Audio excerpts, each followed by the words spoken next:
I used your card, just for utilities. Sister lied. 10 hours later my account was empty, $2,300 gone. Everything went to gifts for her golden 7-year-old daughter. A new iPad and expensive toys. I didn't scream. I just took quiet action. By morning my sister started screaming when she found out this. After this, I knew I'd never trust her again. Not as my sister, not as a friend, not even as someone I could leave in the same room with my purse. Something inside me snapped that day. Not loudly. Quietly, like when a door shuts for good and you don't even bother to look back. It started with her knocking on my door at 8:20 in the morning. I remember the time because I was halfway through my coffee and hadn't even sat down yet. Olivia said her card had been flagged for fraud, and the bank locked her out of her account. She didn't look panicked, more rehearsed. Like she'd already figured out exactly what to say before she got in the car. She told me she just needed to cover some urgent utility payments. Water, power, basic stuff. She said she'd be locked out of her apartment system if she didn't get them paid before noon. She even threw in something about late fees and how she couldn't risk it because her daughter was staying home that day. I didn't question it. I didn't even hesitate long enough to make her sweat. I just grabbed the card from the drawer. It wasn't my main card. I'm not that careless. But it was the one linked to my savings. My actual savings. The $2,300 I'd been building for emergencies, maybe even for a small used car down the line. She knew I'd been saving. She knew that money mattered to me. And I still handed it over because I believed her. I wanted to believe she wasn't the same Olivia who used to lie about broken phones and overdue rent. I told her clear as day, just for utilities. No shopping, no extras. She said, of course, acted offended that I even brought it up. Then she left. The whole day was uneventful after that. I worked from home, answered emails, made lunch, and tried to shake off the weird feeling I always get when Olivia's involved in something. By late afternoon I started checking my phone a little more than usual. No texts from her. No calls. Around 6 p.m. I texted her. Nothing. By 7:15 I called. Straight to voicemail. By 7:30 I opened my bank app, just to look. I expected maybe a couple hundred gone. I was still telling myself maybe she rounded up to cover last month too. What I saw hit like a brick. My balance was $14.03. I refreshed the app 3 times like it was some glitch. But no. It was all gone. A $679 charge at the Apple Store. Multiple charges at Target and Amazon. Toys R Us, $382. Macy's, $211. Something called Kid Lux for $170. A full list of charges, one after another, all logged between 10:45 a.m. and 4:30 p.m. She spent every penny. All for her daughter. It wasn't even subtle. A brand new iPad. Dolls, games, clothes, a child-sized electric car. I could see the item names in the receipts. She didn't even try to cover her tracks. It was a birthday haul, a massive one, like her kid was royalty and she had a limitless card to back it up. I didn't even cry. I felt sick, but there weren't any tears. There was just a numb sort of silence while I stared at that screen. It wasn't just the money. It was the fact that she looked me in the eye and said utilities. She knew exactly what she was doing. I sat down at my desk, opened a new folder on my laptop and named it Olivia Theft. Then I started gathering everything. Screenshots. Texts. Timestamps. I even checked the security cam I have outside my apartment to log the time she arrived and left. I called my bank and froze the card. Then I filed a police report online. It didn't even feel like revenge. It felt like math. This happened and now this happens next. By the time I went to bed, everything was in motion. And by the next morning, Olivia's world came crashing down. The next morning, everything moved fast. I was still in my pajamas, sitting by the window with a cold cup of coffee, when I got the call from the police department. They said they were at my sister's apartment, and they needed me to come down to the station to clarify a few things. I asked if she was okay. The officer said she was in custody for now. I didn't ask anything else. I just got dressed, grabbed the file I'd printed out the night before, screenshots, account logs, text messages, and left. By the time I arrived, Olivia had already been brought in. I didn't see it, but they told me she'd been screaming at the officers before they even made it inside. Her boyfriend had opened the door. Her daughter had been sitting on the floor surrounded by unopened gift bags and boxes. When they walked in, she didn't even ask what was going on.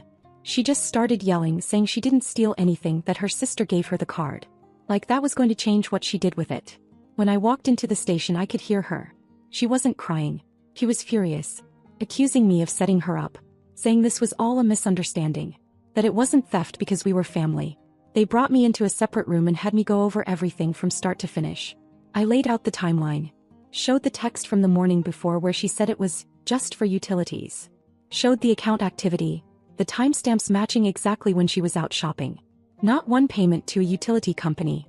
Not a single dollar toward what she said it was for. Then they brought her in, hands cuffed in front of her. She wouldn't even look at me at first. But once she sat down and realized I was the one who filed the report, she lost it again. Told the officer I was blowing everything out of proportion. Told me she was going to pay me back. Told everyone it wasn't that serious. I didn't say much. Just listened. Because it wasn't about proving something anymore. It was about finally forcing her to face what she always avoided: consequences. One of the detectives read off the charges she could face. Unauthorized use of a financial instrument, possible intent to defraud, depending on how things went with the returns. I could see the moment it hit her. Her whole face changed. Not because she was sorry, but because she realized this could actually cost her something. She'd always gotten out of things before. There was always someone to clean up the mess. But not this time. They gave her a choice. She could either face charges or return everything, refund every cent, and make it right. She didn't say a word for a full minute. Then she asked if she could call someone. They let her, but it didn't help. No one could cover for her this time. Her boyfriend didn't even pick up. She chose the refund. That afternoon she started returning the gifts. She kept quiet about it, but I saw the notifications coming in. First $679 from the Apple Store. Then $382 from Toys R Us. One by one, everything started reversing. I kept track of every dollar. I didn't contact her. I didn't even let her know I was watching. I just waited. By the end of day 2, $1,900 was back. I didn't expect to get all of it. Some stores don't refund electronics once they're opened, and I knew her daughter had already been using the iPad. But she was doing it. Not because she wanted to, but because she had no other choice. Then on day 3, just as the whole thing seemed to be winding down, I got a text from our cousin Mia. It was short. Just 5 words. "Have you heard about Olivia?" I hadn't spoken to anyone about her since I filed the report. But Mia didn't wait for a reply. She sent the next message immediately. "Her daughter's in the hospital. Appendix. Emergency surgery. It's bad." I didn't respond right away. I stared at that message longer than I should have, like it was in a language I didn't understand. And in that moment, I had no idea that this wasn't the end of the story. It was just the beginning of something worse. I didn't expect karma to hit so quickly, or so hard. But 3 days after the police walked her out of her apartment in cuffs, Olivia found herself in the back of another vehicle, this time a speeding ambulance. It was her daughter. I still remember the first message I got about it, just 5 words from our cousin Mia. "Have you heard about Olivia?" My first reaction was cold. I didn't want to hear about her. I didn't want to know what she was doing, what excuse she was working on, or who she was blaming next. But then the second message came before I could even reply. "Her daughter's in the hospital. Appendix. Emergency surgery. It's bad." At first I didn't believe it. Honestly, it felt too convenient. A part of me thought maybe Olivia was trying to shift attention, create another scene, stir up sympathy. She knew how to work people. But then my phone started ringing. My mom. My aunt. A voicemail from her boyfriend. Another from someone I hadn't spoken to in years. Everyone saying the same thing. It was real. She was in the ER. Her daughter had gone from stomach pain to vomiting to nearly passing out on the bathroom floor in under 24 hours. When they finally took her to the hospital, her appendix had already ruptured. She went straight into emergency surgery. And here's where it hit the hardest. They didn't have the money. Not a cent. She had drained everything on that shopping spree. All the refunds were still pending. And she was locked out of her account while the fraud investigation was active. She didn't even have access to her PayPal. Her boyfriend had less than $500 to his name, and no one else in the family could float that kind of bill. The hospital needed thousands, fast, because their insurance only covered part of the procedure and the rest was on them. Suddenly, the birthday she had thrown like some grand royal event, the endless sweets and cakes and bags of toys, the brand new iPad her daughter was glued to for the last 3 days. It all came crashing down into a single word no parent wants to hear. Surgery. And all of it, led back to Olivia's need to impress a room full of kids and moms who wouldn't even remember the party a week later. That night I turned off my phone and just sat at my kitchen table in silence. My hands were shaking and I don't know why. Rage? Pity? Exhaustion? I don't even know what I was feeling anymore. I wanted to say it wasn't my problem. That she brought this on herself.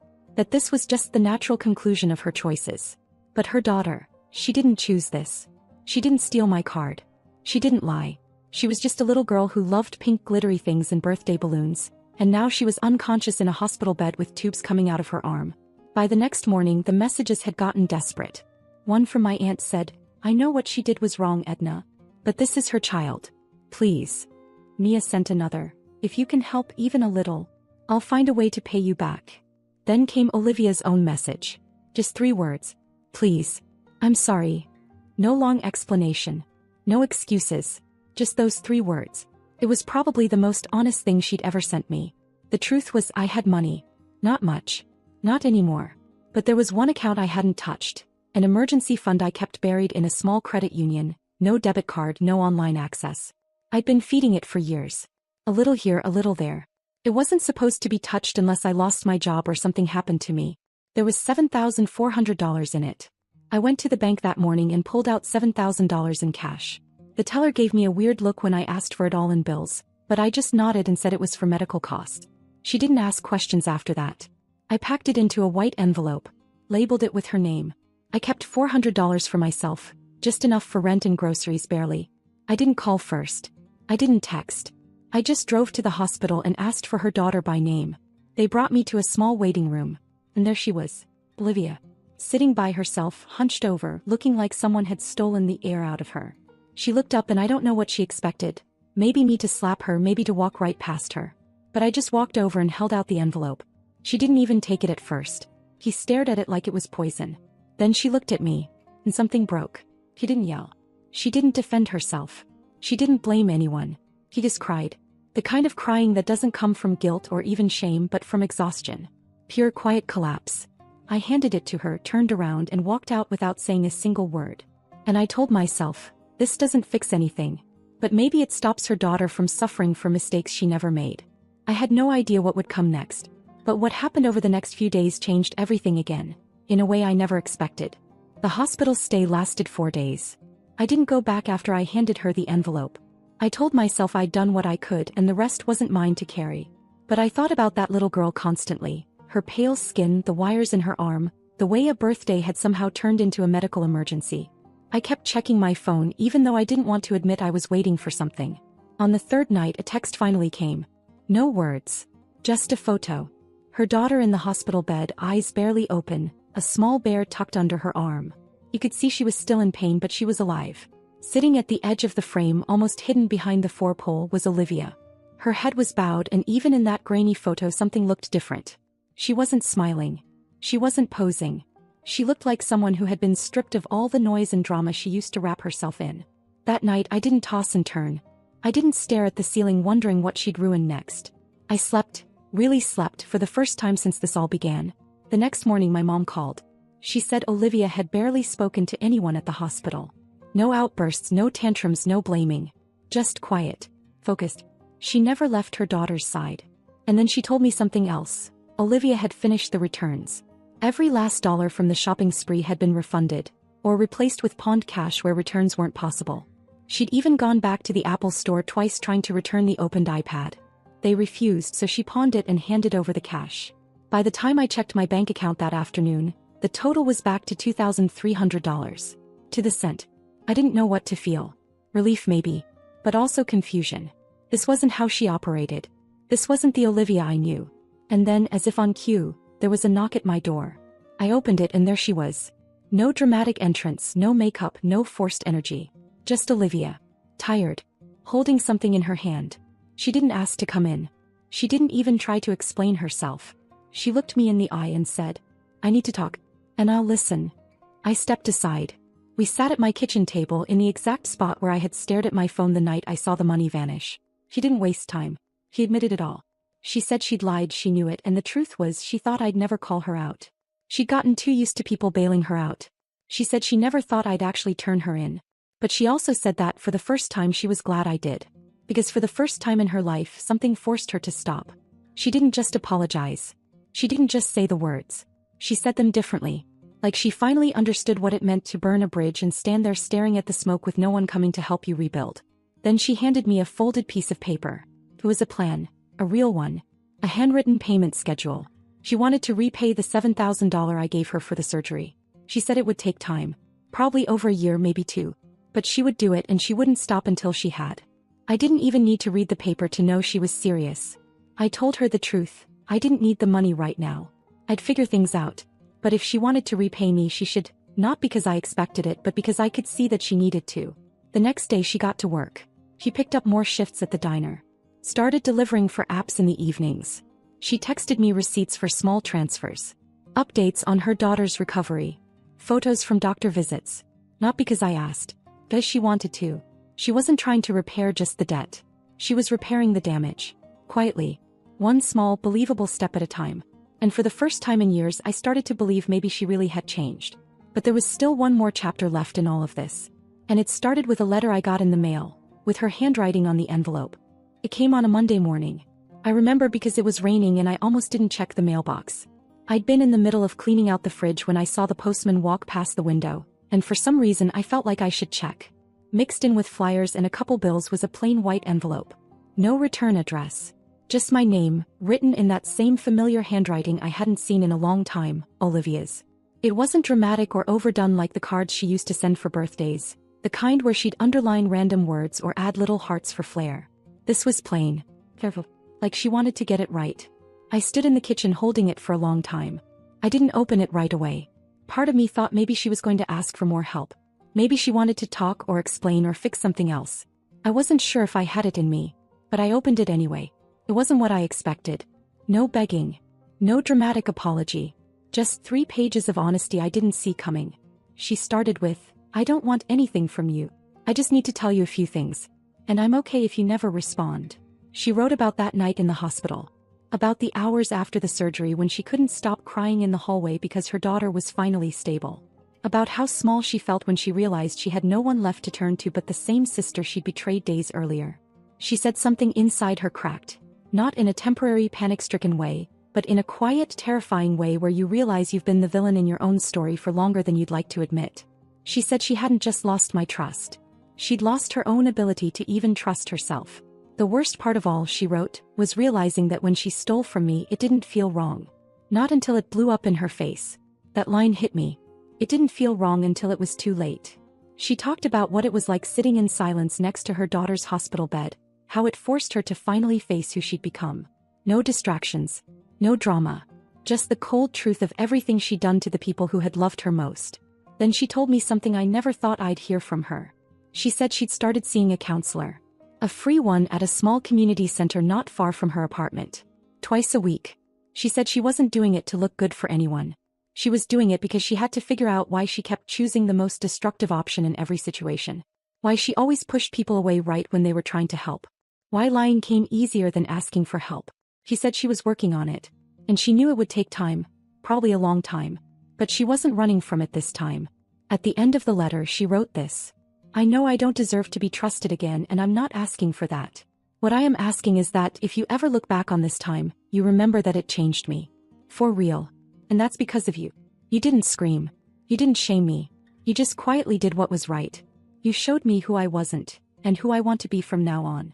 She enclosed the last receipts. Final refunds, some small leftover cash from things she managed to sell, and a note that said she'd keep paying back the $7,000, no matter how long it took. She even included a simple spreadsheet, tracking what she'd already returned and what was left. The thing is, I didn't need the letter. I didn't need the receipts. Or the spreadsheet. But I sat there and read it all twice. Because something in her words didn't sound like Olivia the performer. It didn't sound like manipulation or emotional bait. It sounded like a person who finally broke through the surface after years of sinking. A few days later I got a small bank transfer. $150. Then $75 the week after. I never asked. She just sent them, labeled them all repayment. Sometimes I'd come home and find a coffee on my porch. No note, no knock. Just there. Waiting. She never tried to make it dramatic. She never said, "Look at me, I'm trying." She just did the work. Quietly, consistently for once. She even invited me to her daughter's post-op checkup. I went. We sat in the waiting room together, mostly in silence, but it wasn't tense. It was peaceful. And for the first time in years I didn't feel like I was bracing for the next storm. She wasn't perfect. She was still working things out. Still learning how to live without the chaos she used to need like oxygen. But she was trying. For real this time. And I realized something I hadn't expected. I no longer needed her to say sorry again. Because her actions were already doing that. More honestly than any words ever could. 6 months later, the quiet between us no longer felt like distance. It felt like respect. Olivia didn't fall off the map again. She didn't backslide into her old habits or make grand promises and then disappear. He just kept showing up. Not in loud, sweeping gestures, but in the steady kind of way I never thought she was capable of. Once a month I'd get a small bank notification. $120. $95. $60. Always labeled the same, repayment. I never asked for updates. He sent them anyway. Each transfer came with a short message, sometimes just a single word, thank you. She still worked 2 jobs. I knew she was barely scraping by, but I never once heard her complain. Her daughter was healthy again, back in school, growing fast. Olivia never spoiled her the same way after that. No more iPads. No more flashy birthdays. Instead, I saw photos of them at the park making crafts, baking. Real things. The kind of things that don't end up in shopping bags. She invited me to dinner one evening. Just the 3 of us. I hesitated, but I went. Her daughter ran up and hugged me like I hadn't been the person who once sent her mom to jail. She asked if I wanted to play cards. Olivia made a simple dinner, pasta and salad, and we sat around the table like nothing had ever gone wrong. Afterward, Olivia pulled me aside. She didn't cry. She didn't say sorry again. She just looked at me and said, "You saved her life. I don't care what anyone else remembers about that week. That's what I'll never forget." I didn't say much back. I didn't need to. Later that night, I walked home with a strange heaviness in my chest. Not pain. Not even sadness. Just the weight of everything we'd been through. The fact that somehow, after all of it, the theft, the arrest, the hospital, the begging, the letter, we were still standing here better than before. He still owed me over $5,000. And honestly, I didn't know if she'd ever finish paying it back. But at that point, it wasn't about the money. It was about the fact that she wasn't the same woman who had walked into my kitchen and lied to my face. She was different now. She respected me. She thanked me without needing to say it every time. She didn't try to use me anymore. She protected her daughter in a way she never had before. She wasn't perfect, but she was honest. That was enough. Me. I was still rebuilding my savings. Still working extra hours. Still saying no to a lot of things I wanted so I could stay afloat. But when I sat at my kitchen table at night, I didn't feel bitter. I didn't feel like a fool. I didn't feel taken advantage of. I felt like someone who had done the right thing even when it hurt. And in return, I got something back I never expected. My sister. The real one. The one I hadn't seen in years. And this time, I think she's here to stay.